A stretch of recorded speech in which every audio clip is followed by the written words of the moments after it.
Magandang buhay mga katiyan! Ako ngayon magluluto nitong batchoy Tagalog. Para hindi nga kayo mainip ay siniba ko na mga requirements. At dito nga ay nagpainit na ako ng mantika para makapag-umpisa na paggigisa. At dahil nga umaaso na ang mantika, unahin ko na ang luya. Pipilitin nating palabasin ang kanyang mga itinatagong aroma. Shoutout nga po pala sa aking mga bagong viewers at followers. Welcome na welcome kayo dito sa aking channel. At sana'y lagi niyong pagtsagaang panoorin ang aking mga video. Nang lumabas na nga ang aroma ng luya, susunod ko na ang bawang. Igigisa lamang natin ito hanggang sa maging ganito na ang kanyang kulay, medyo golden brown. Sabay lagay ng nilamas na sibuyas, ayan naman kitang kita nyo. Ay ano ba't super bango? Woo! Sabay lagay nga nitong karne, Diyos ko pagkakarami. Ito nga palang niluluto ko ay halagang 150 pesos. Bago ko nga po ito lagyan ng pampalasa, ay akin munang tinakpan. At after nga ng ilang minuto, ay akin siyang binalikan. Eto nga at lalagyan ko na siya ng patis na pampalasa. Siyempre lalagyan ko rin yan ng paminta at saka yung liquid seasoning. Tapos isang sakong betchin, tagaktakan lang. Uy, ang dami naman nun. Hindi pa nga po pala ako sikat pero ayaw kong sumikat. Ang gusto ko po lamang ay kumita dito sa aking ginagawang pagbablog. Kaya kung nagustuhan nyo itong aking ginagawa ay baka pwedeng mag-like kayo. I-share nyo na rin kung hindi ka labisan. At baka pwedeng mag-comment ka na rin kung taga saan ka para naman malaman ko kung saan umabot ang aking video. Maraming salamat. Meron nga po pala akong tip para sa mga maraming problema. Pakinggan nyo lamang lagi itong aking ipapasang video. Nagrema po at pinaalala ng Lord sa akin yung nasusulat po sa Santiago sa James chapter 1 verse 2 hanggang 4 na sinabi po doon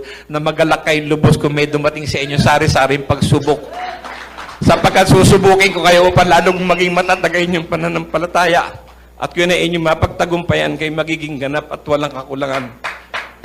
Kaya pag ako'y may problema, yan lagi ang iniisip ko. Hindi tayo bibigyan ng Panginoon ng problemang hindi natin kayang lutasin. Balik tayo sa akin niluluto, nilagyan ko ng 2 siling kinumpa. Sabay lagay nitong kinchay, abay berdeng-berde pa. At sariwang-sariwa. Ito nga ay aking tatakpan hanggang sa maluto at kumulo. Special shoutout nga po pala kay Inday Pari ng Cotabato City. Sa TikTok po siya nag-comment na pa-shoutout daw. Salamat! At heto nga at kumukulo na, kaya oras na para ilagay ang aking pinagareglahan. Yung dugo pala. May nagtip nga po pala sa akin na kapag nilagay na raw ang dugo ay huwag masyadong haluin para magkabuo-buo. Ay ano kaya iyon? Sigurado. Abay sa tingin ko naman ay mukhang sigurado nga at paldo pa. Oh, kita nyo naman oh. Ay sos Maria Jose, pagkakabango, kaunting timpla na lamang siguro akin titimusan na. Sa mga oras ngang ito'y akin na siyang tinimusan, ngunit ako'y nakulangan pa sa lasa. Kaya naman, dinagdagan ko siya ng pati.